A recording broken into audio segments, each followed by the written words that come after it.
साथियों, कोई भी स्पेसिफिक बात होगी तो हम सवाल जवाब में ले लेंगे। संक्षेप में मुझको केवल यही कहना है कि दो पहलू हैं, एक तो जन लोकपाल के बारे में और एक जो विधानसभा की जो प्रक्रिया है उसके बारे में। जन लोकपाल के बारे में मैं सबसे पहले तो इस बात का स्वागत करता हूं कि पार्टी के नेतृत्व ने और विधानसभा के अंदर ये इस बात की रुचि दिखाई है कि जो सिविल सोसाइटी के लोग हैं उनकी बातों को सुना जाएगा। उसके आधार पर विधेयक में कुछ अमेंडमेंट प्रस्तुत किए गए हैं और मुझे पूरा विश्वास है वो आगे भी जरूरत के हिसाब से किए जाएंगे। तो इस तरीके से हम सब लोग जन लोकपाल आंदोलन के सिपाही हैं और जन लोकपाल का जो मुद्दा है वो पार्टी से ऊपर का मुद्दा है, वो पॉलिटिक्स से ऊपर का मुद्दा है, वो पूरे देश की जन भावनाओं का मुद्दा है।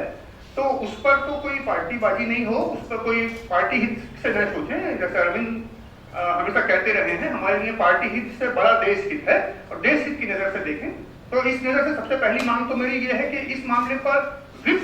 जारी करने की, क्योंकि विधानसभा के अंदर व्हिप जारी करके आप ये सुनिश्चित करते हैं कि विधायक जो है उसके पक्ष में वोट दें। ये कोई नो कॉन्फिडेंस मोशन नहीं है, सरकार निश्चित रूप से चलनी ही है, सरकार के अंदर सबका विश्वास बना रहे, सरकार बहुत अच्छे से चले, लेकिन चर्चा खुलकर हो और बहस खुलकर हो, बहस से बचा न जाए, बहस से भागा न जाए। तो इसलिए मेरा केवल ये है कि सब लोग अपने दिल की बात कहें और उस पर रोक टोक ना हो। और स्वयं जैसा कहा गया कि 2014 और रामलीला मैदान में का जो वर्जन है उसमें कौमी पुलिस स्टॉप का भी अंतर नहीं होगा, उस बात को माना जाए। और जब ये कहा गया कि अन्ना की बात का सम्मान किया जाएगा तो अन्ना के जो लेटेस्ट सुझाव आए हैं कि 2014 की भावना का पालन हो, तो यही मुझको विश्वास है कि विधानसभा की कार्रवाई में और सरकार की तरफ से जो प्रस्ताव आएंगे उसमें पार्टी की तरफ जो राय बनेगी उसमें इन सारी भावनाओं का पालन किया जाएगा। दूसरी बात केवल ये है कि मेरा जो पिछले 10 दिन का ऑब्जर्वेशन ये है कि दिल्ली की विधानसभा में जो माहौल है वो कुछ आवश्यकता से अधिक बहुत ही ज्यादा तनाव का, बहुत ही गुस्से का, बहुत तीखी भाषा को इस्तेमाल करना और खुलेआम अपशब्दों का इस्तेमाल करना, धमकियों का होना, ये सब माहौल बन गया है पिछले 10 दिन, जिसका कि जाने अनजाने मैं उसके हमले के केंद्र में आ गया और मुझको जो टारगेट करके जो धमकियां दी गई उसके बाद मैंने विधानसभा अध्यक्ष के संज्ञान में वो बातें लाई, क्योंकि विधानसभा के मामलों में विधानसभा अध्यक्ष महोदय सर्वोपरि हैं, वही अभिभावक हैं। तो उनके संज्ञान में मैंने बात लाई और मैंने निवेदन किया कि इस बात को संज्ञान में लें और जो एक विशेषाधिकार हनन का मामला होता है, ब्रीच ऑफ प्रिविलेज का मामला होता है, उसके अंतर्गत लें। लेकिन ये दुख की बात है कि उस पर मेरे मामले को उन्होंने अपने अभी विचाराधीन रखा और जिस व्यक्ति से मुझको सीधे सीधे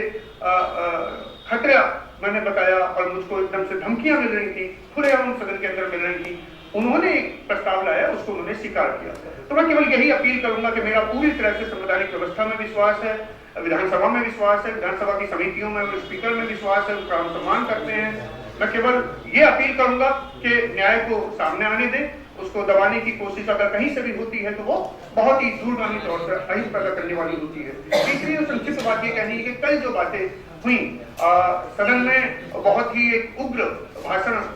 गोपाल राय जी द्वारा दिया गया, जिसमें खुलकर मेरे लिए और कई और लोगों के लिए अपशब्द इस्तेमाल किए गए, मेरे खिलाफ खुलकर आरोप लगाए गए। मैं केवल प्रार्थना ये कर रहा हूँ,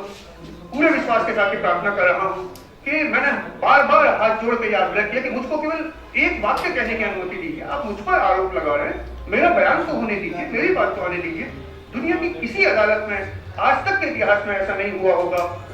कि किसी पर आरोप लगाएं, किसी के खिलाफ गंभीर आरोप लगाएं और उसको बात भी कहने का मौका न दें, अपना सफाई भी देने का मौका न दें, उस पर आप इल्जाम को साबित मान लें, उसके खिलाफ आप आरोप तय कर दें, उसको सजा दे दें। दुनिया के इतिहास में किसी न्यायालय में ऐसा नहीं होता है। मेरी लगातार यही प्रार्थना है, मेरा पूरा विश्वास अभी भी भारत की संविधान की व्यवस्था में है, दिल्ली की विधानसभा में है। मैं इस प्रार्थना को लगातार दोहराऊंगा कि जो आरोप मेरे ऊपर लगे हैं, बड़े बड़े अपशब्द इस्तेमाल किए गए, गद्दार मुझको कहा गया, ये अब आदरणीय गोपाल राय जी जज नहीं है, वो अपनी बात कहें, उपयुक्त मंच पर कहें। उन्होंने कहा कि मिट्टी फेंकी गई, उन्होंने कहा हमला, तो ये तो पुलिस को मामला सौंप दिया गया, उसकी जांच करेगी, जो भी एविडेंस होंगे उसके आधार पर जांच हो, और जो भी गलत काम कर रहा है उसको उपयुक्त कानून के हिसाब से सजा मिले। अगर मैं भी कहीं दोषी पाया जाता हूँ मुझे सजा मिले, लेकिन अगर कोई झूठा आरोप लगाता है उसको भी पूरी सजा मिले। हम न्याय की रक्षा के लिए, सच्चाई की रक्षा के लिए आगे आए। मेरा केवल ये कहना है कि मेरे पूरे विश्वास के साथ मैं कहता हूं कि दिल्ली विधानसभा में बहुत ही असहिष्णु माहौल बनता जा रहा है। मेरे लिए बहुत गहरे तनाव की स्थिति वहां पैदा की जा रही है। बिल्कुल एक भी मिनट बोलने का अवसर नहीं दिया जा रहा, मतलब मुझको मेरे खिलाफ आरोप लगा के मुझको ही बात कहने का मौका नहीं दिया गया। मैं केवल पूरे दिल्ली के और देश के सच्चे लोगों से, स्वतंत्र सोच वाले लोगों से, मीडिया से, विधानसभा के साथियों से, विधानसभा के माननीय अध्यक्ष महोदय से न्याय की प्रार्थना करता हूं, और मैं अपनी तरफ से पूरी तरह से कानून सम्मत तरीके से इस बात को लगातार उठाते रहने का अपने संकल्प व्यक्त करता हूं। अब मैं